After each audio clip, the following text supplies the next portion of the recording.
can see. The microbit will show the temperature that is in its class. And it's really easy to do. First, you go to the input in your options. You can do that now.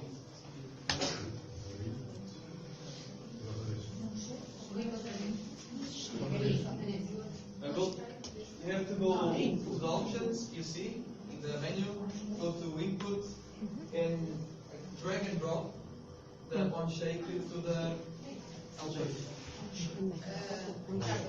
Sim, vai mostrando.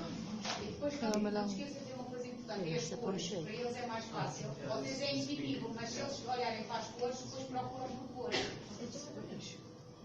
Here the purple color is the input, and you have like On shake. On shake, which is like the forever or on start, but instead of that, it's basically when you shake the microbit, it's going to happen. Yes.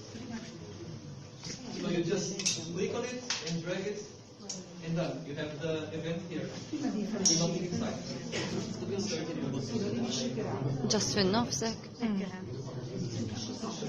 مش on start.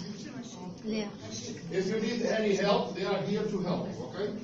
Everybody already have the shake?